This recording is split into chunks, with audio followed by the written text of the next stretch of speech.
हमारे साथ इस वक्त मौजूद हैं जनाब हमारे जो गेस्ट वो दिफाई तजियाकार हैं रियर एडमिरल फैसल अली शाह और तला जदोई मेरे साथी मेरे एंकर वो भी मौजूद हैं। कराची से हमें ज्वाइन किया हुआ है।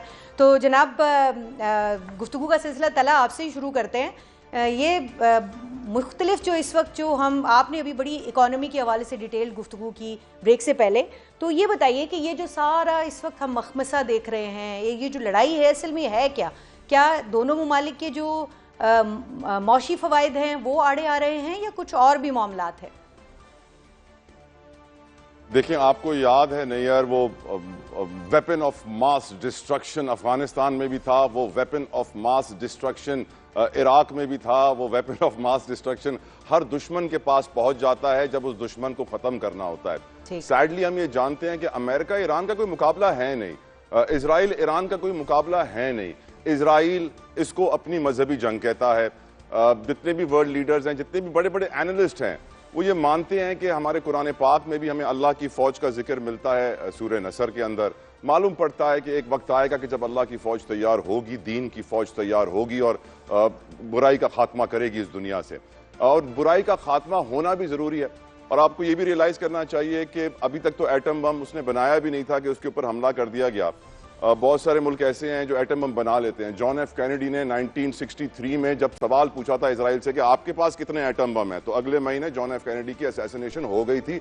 और फिर उस वक्त से लेकर आज तक अमेरिका में जितने सदूर आए हैं वो सब इजराइल के कहने पर आए हैं। उनका रिमोट कंट्रोल इजराइल के हाथ में होता है, जो आज भी हम देख रहे हैं। इजराइल जिसके लिए कहा गया कुरान पाक में कि इनके लिए जमीन तंग कर दी जाएगी यहूद के लिए, और वही हो रहा है। जमीन वो कब्जा करना चाहते हैं, वो लबनान पे कब्जा करना चाहते हैं, गजा पे कब्जा करना चाहते हैं, सऊदी अरब पे करना चाहते हैं, यमन पे करना चाहते हैं, शाम पे, मिस्र पे। ग्रेटर इजराइल का नक्शा उनकी वर्दी के ऊपर बना हुआ है।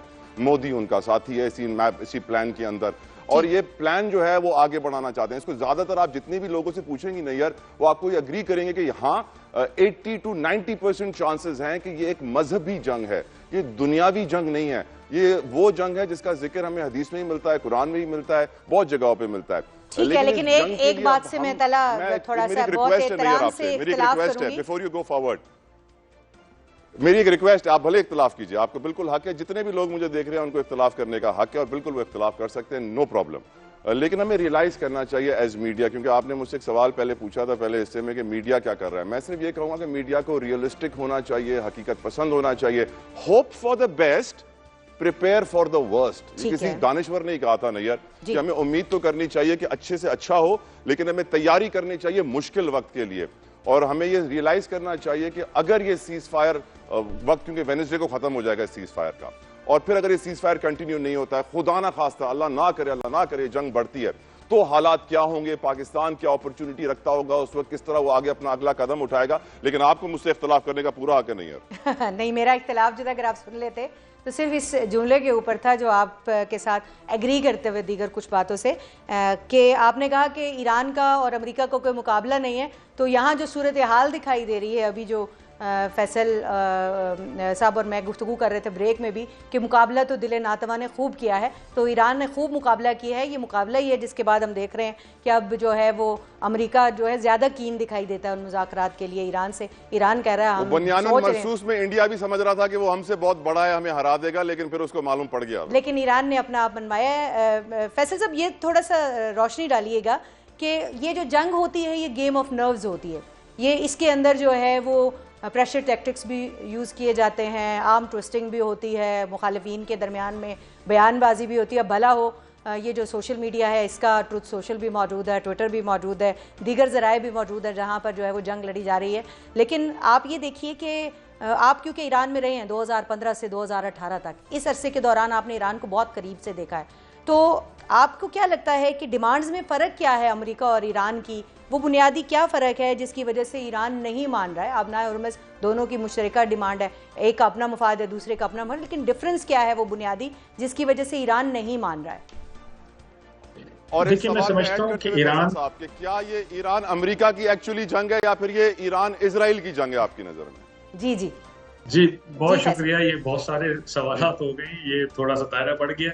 देखिए, एक तो पहली बात है कि ईरान दो काम बड़े इंपॉर्टेंट कर रहा है। जी। एक तो उसने जंग लड़ी है और जंग के बाद जो वो मुज़ाकरात कर रहा है, ये दोनों को अगर हम डिफरेंट पर्सपेक्टिव में देखें तो ये दोनों बड़े अहम काम हैं। ईरान जो जंग लड़ रहा था, ये हर उस मुल्क के लिए जंग लड़ रहा था जिसके खिलाफ बगैर वजह के जारियत की जा सकती हो। अब ईरान देखिए पिछले साल भी बातचीत कर रहा था, इस साल भी बातचीत कर रहा था, और ये खबरें आ रही थी कि बातचीत मुस्बत थी, ईरान आगे बढ़ रहा था, बहुत सारी चीजें मान रहा था, उसके बावजूद उस पर हमला कर दिया गया और एक झूठा नैरेटिव बनाया गया उसके खिलाफ कि 1 महीने के अंदर वो न्यूक्लियर बॉम्ब बना के अटैक करने वाला था इसराइल पे और अमेरिका। यानी अगर आपको ये नहीं पता कि न्यूक्लियर बॉम्ब बनाने में कितना टाइम लगता है, फिर उसको टेस्ट करने में, उसको मेट करने में, उसके डिलीवरी सिस्टम के साथ, और आप ये कह रहे हैं कि 1 महीने में वो ये करने फैसल भाई पता तो सब होगा, जाहिर है वो खुद ये सारे एटम बम बना कर बैठे हैं, लेकिन बयानियां बनाने वाली और झूठा बयानियां वाली बात आपकी सही लगती है इस मामले में।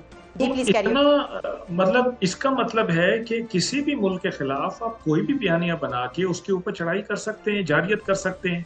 तो ईरान ने अगर घुटने नहीं टेके हैं तो उन तमाम ममालिक के लिए नहीं टेके हैं जो कि कल जिनके ऊपर बगैर किसी वजह की जारियत की जा सकती हो। अब ईरान जो मुज़ाकरात कर रहा है और अपनी डिमांड्स पेश कर रहा है और अमेरिका की डिमांड्स नहीं मान रहा है, देखिए ईरान की सारी डिमांड्स को आप देखिए, वो किसी ना किसी इंटरनेशनल फ्रेमवर्क के अंदर हैं, वो किसी न किसी यूएन चार्टर की शिक के मुताबिक है, वो यूएन क्लॉज की शिक के मुताबिक है, united nations convention on the law of the sea के मुताबिक है।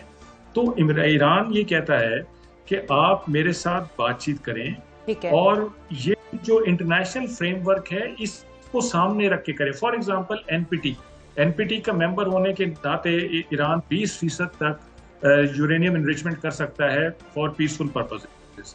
अच्छा, वो 3.67% पे राजी है क्योंकि जेसीपीओ में 3.67% पे वो कर सकता था। मिनिमल रिक्वायरमेंट है, मेडिसिनल रिक्वायरमेंट है। ये कहते हैं कि आप 0% करेंगे, यानी आपसे वो हक ही छीन रहे हैं हम जो आपको एनपीटी ने दिया है।